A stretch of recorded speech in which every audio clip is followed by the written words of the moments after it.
Reading The Berenstain Bears Get the Gimmies by Stan and Jan Berenstain, one of Coco's favorites.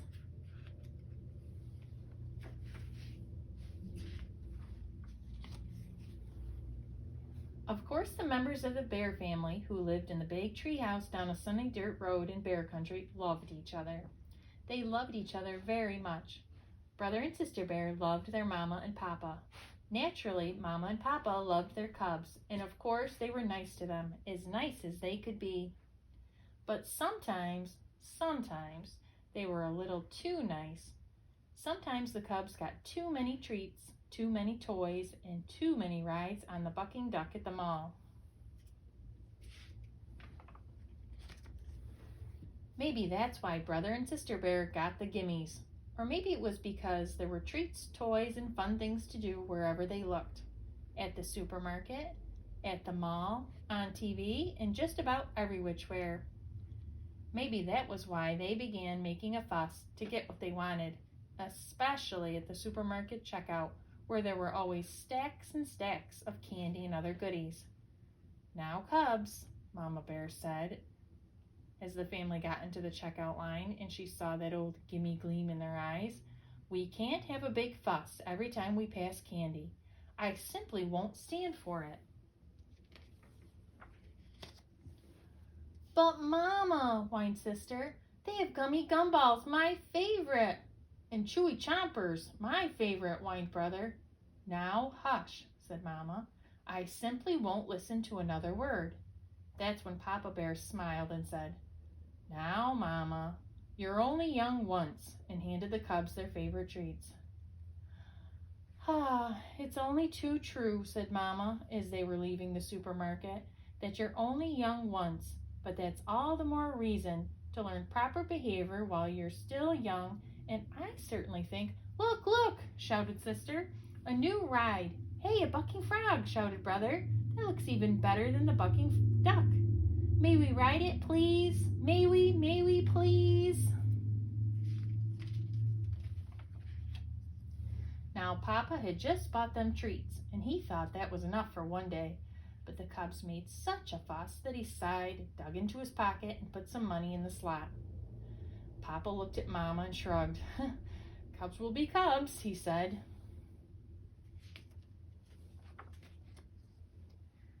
"It may be true that cubs will be cubs," said Mama as they walked across the parking lot to their car, "but that's no excuse for jumping up and down and making a scene every time they see something they want." "Look, look!" shouted the cubs once again. "Little rubber cats that stick out their tongues when you squeeze them." "Cubs," said Mama, "that will be quite enough. I don't want to hear another word." "Oh, please," they shouted. "May we have them? Please, please, please." Papa decided it was time to put a stop to all the fussing. "Stop that fussing," he said in his loudest Papa Bear voice. But they were making such a commotion they didn't even hear him. Sister was jumping up and down so hard that she fell over backward and started kicking her feet in the air. "Please, please," shouted the cubs so loudly that the whole parking lot took notice. Said embarrassed Papa to the seller. "2 of those rubber pussycats, please."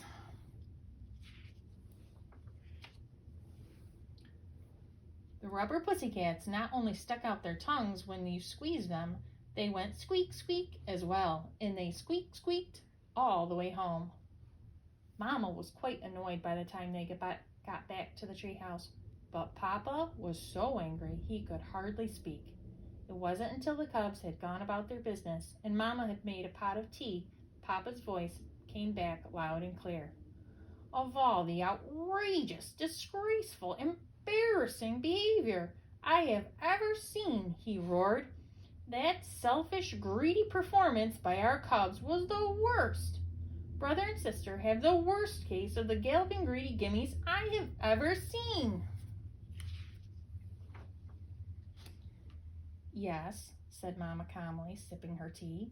"But have you ever stopped to think about why they have the gimmies? Perhaps their greedy behavior isn't all their fault.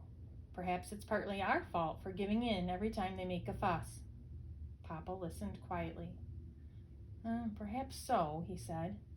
It's up to us, she continued, to explain things to them, to help them understand why it's important not to be greedy. Then Papa called the cubs in for a talking to. He told them why it wasn't a good idea to be selfish and greedy and want everything in sight. Selfish, greedy cubs, he explained, can never be happy because you just can't have everything you want all the time. Life isn't like that. Do you understand? Oh, yes, Papa, we understand, they said.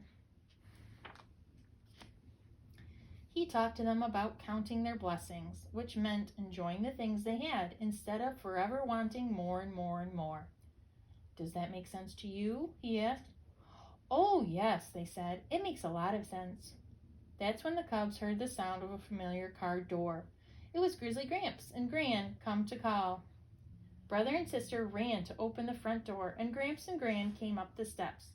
They made the biggest fuss yet. Would you bring me? They screamed. Would you bring me? Would you bring me? That did it. Up to your room, roared Papa. Up to your room and no TV or treats for a week, for a month, for a year.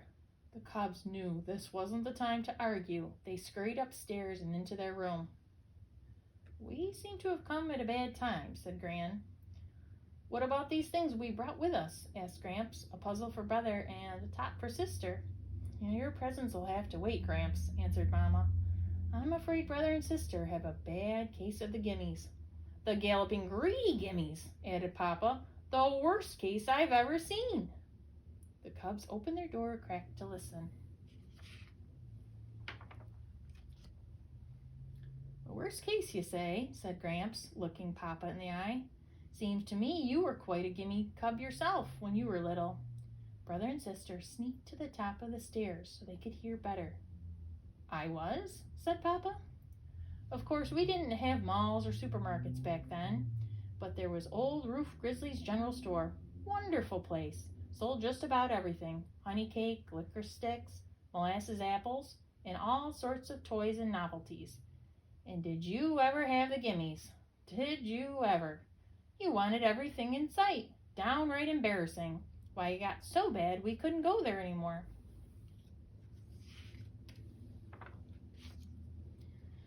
So we worked out a deal, said Gran. When it came time for the trip to the general store, we had you decide on a treat ahead of time. It could be a sweet or a toy or a book, and that was it for the day. Right, said Gramps. And if you came down with the Gimmies, we went right home and you got nothing. That sounds like a pretty good plan to me, said Mama. Me too, said Papa. The cubs tiptoed back to their room. It sounded okay to them, too.